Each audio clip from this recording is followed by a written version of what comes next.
So today's setting in the read aloud is the time of the American Revolution. During this time, the same king ruled England and America. So look, here is England on our map. If you go all the way across the Atlantic Ocean to here, these are the American colonies. Would it be easy to rule us if you're all the way across the Atlantic Ocean? No, that would be very difficult to rule across the Atlantic Ocean. The king was in a very far away place. England ruled people across the Atlantic Ocean in American colonies. The founding fathers, including George Washington, did not want to be ruled by a king. So we understand that the United States is not its own country yet. We're just American colonies. So we went to war against England to become our own state, to become our own country. That way we do not have to be ruled by a king anymore. So that's what this story is about. Okay. Yesterday, we heard the legend of George Washington and the cherry tree. It was called a legend. What is a legend?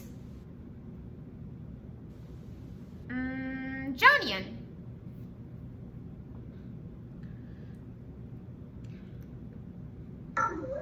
Miss Kate, what did you say? What is a legend? A legend is something a long time ago, but not real. Well, it has some real information, but it also may have some information that isn't real. Are we? What part of our legend yesterday about George Washington and the cherry tree was real?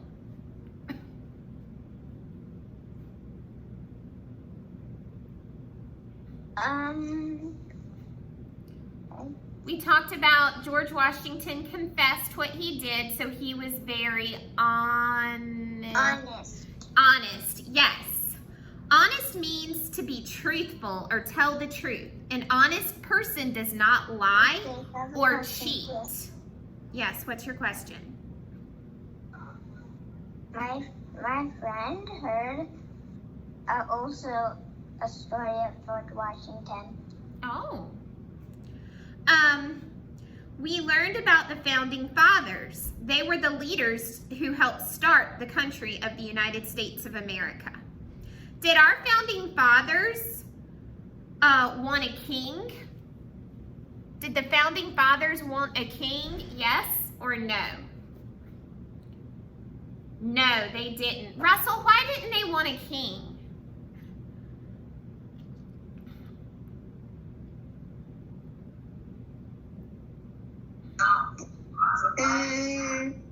I think because king just like but he did not like others. Right. A king is not chosen by the people. A king has to be king for a very long time, and there's a chance, because he's not chosen by the people, that he could be not kind to others. Okay. In today's read aloud, you'll hear about events that took place long ago. This man right here is, hold on, King George III. He ruled both England and the American colonies during our read aloud. So that's the King of England. Behind me, this is General George Washington. Before George Washington became the first president of the United States, he was the leader of the American Army. The American Army fought against the British Army because the American colonies wanted their freedom from the King of England. In today's read aloud, you're going to meet two important people. General George Washington and Colonel Henry Knox.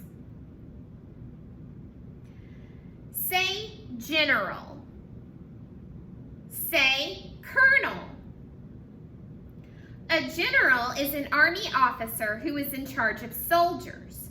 A colonel works under a general and takes orders from the general and tells the soldiers what to do. So a general is in charge and a colonel takes orders from him and tells it to the soldiers. The general ordered the colonel to make sure the soldiers were ready to fight in the morning. Who is more powerful, a general or a colonel? Who has more power? Smriti? A general. A general, you're exactly right. Okay. Outside. Yes. All right, let's listen carefully. Mute your microphone. This story takes place a long time ago, before the United States became a nation and before George Washington became our first president of the United States. At that time, there was a war between England and the American colonies. This war was called the American Revolution. The American Army fought against the British Army. At that time, George Washington was called General George Washington. He was the leader of the American Army, with the help of the Colonel Henry Knox. The two men came up with a clever or smart plan to trick the British Army. All right.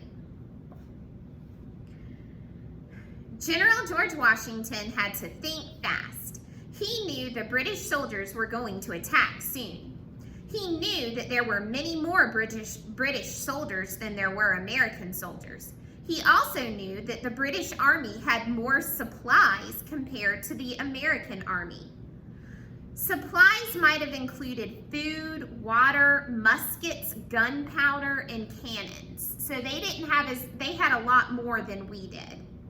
Colonel Henry Knox asked Washington, "Sir, how can we help the British Army, which is larger than us, from destroying our soldiers here? We don't even have enough soldiers for supplies." If the British only knew, George Washington answered him, "Yes, Colonel, if they only knew. But they don't know. And we must make sure that the British Army does not find out that we have fewer soldiers than they think. We must make them think we are bigger and stronger than we really are." George Washington continued, "What we really need are supplies to prepare for battle."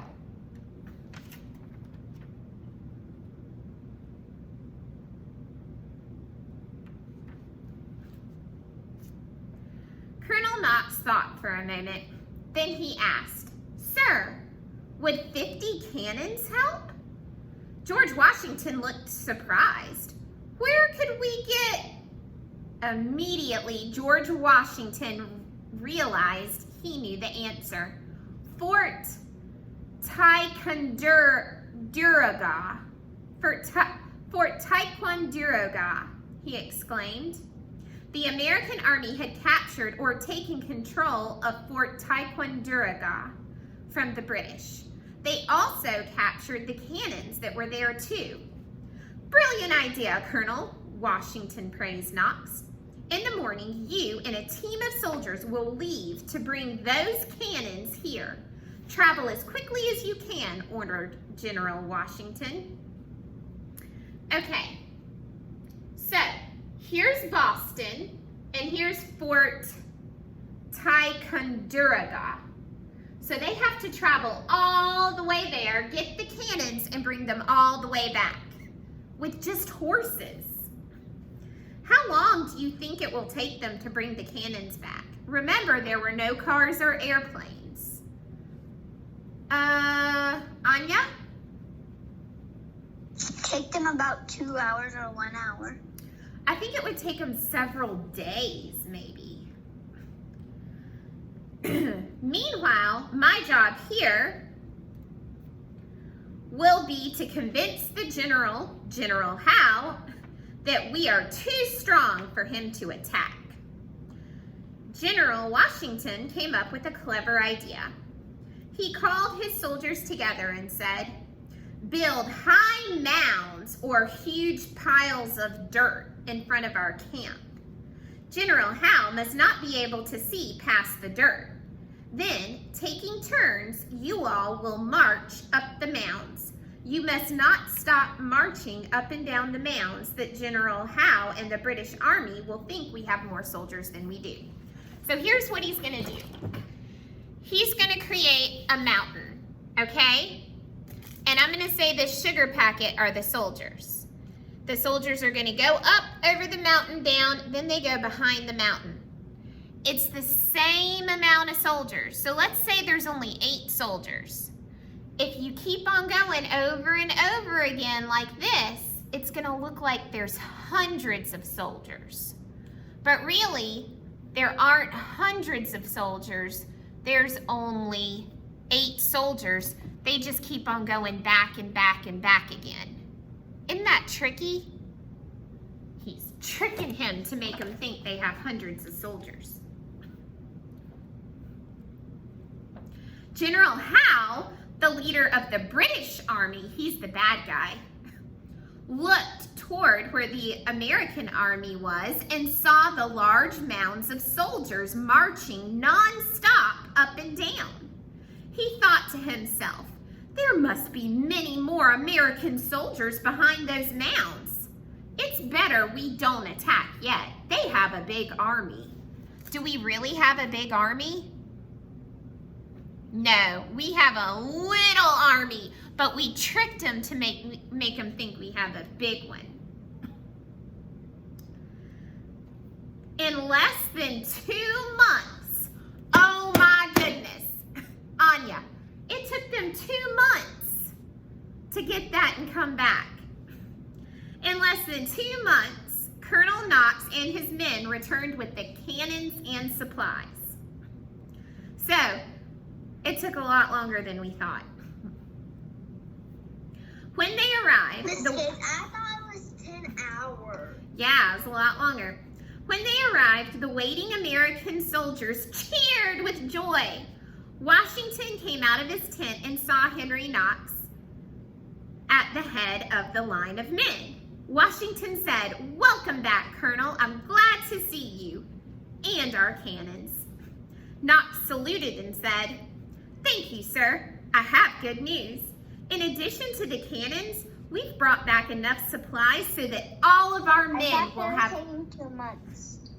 They did. It took them 2 months to come back. So he That's said, what I thought. "We have brought back enough supplies so that all of our men will have something to fight with."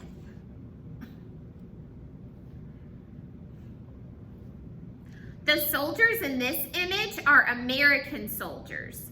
And the cannons were the cannons that Colonel Knox brought back from Ticonderoga. Okay, later that day, General Howe looked up to see 59 cannons aimed his way from on top of the dirt mounds. Now, he thought, there is no way to safely attack Washington and his men. Soon afterwards, the British left Boston. Washington and Knox's clever plan worked. So, General Howe from the British Army, the bad guy, saw all of the cannons put up there. So remember, George Washington had his soldiers marching up and over the mound, so it looked like there were hundreds of soldiers. Then he woke up and saw 50 cannons pointing at his camp, and he told his soldiers, "Let's go. We're gonna get out of here." And they left. So George Washington's plan worked.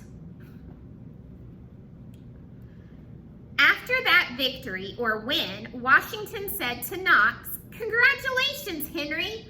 I'm making you a general." The two clever men continue to work together and become lifelong friends.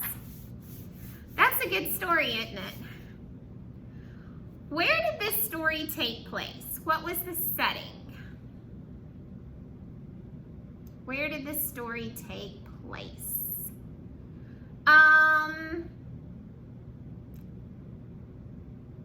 Smriti, where did this story take place? A long time ago. A long time ago in America. This was in America. Who was the American army fighting against? Who were we fighting against? Are we?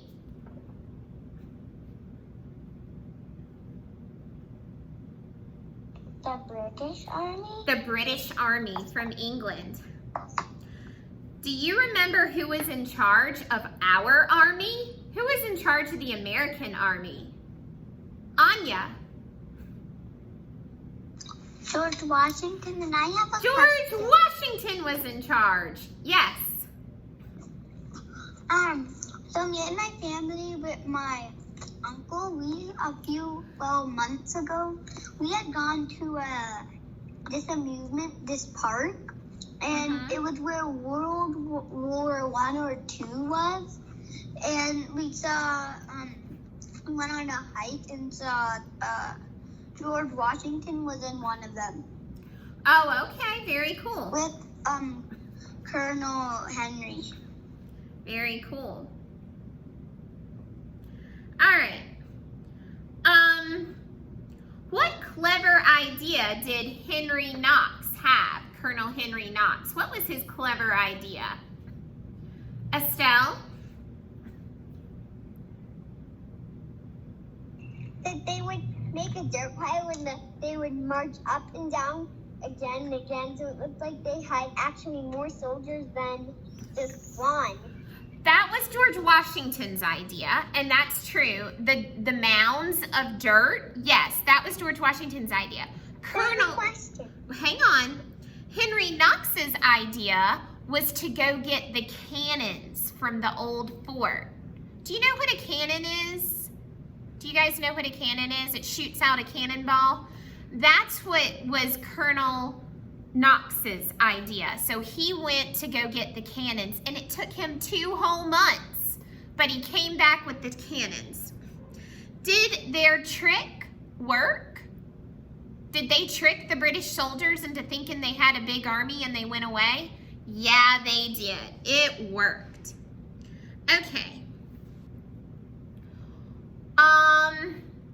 Why do you think the title of this read aloud is called A Clever General?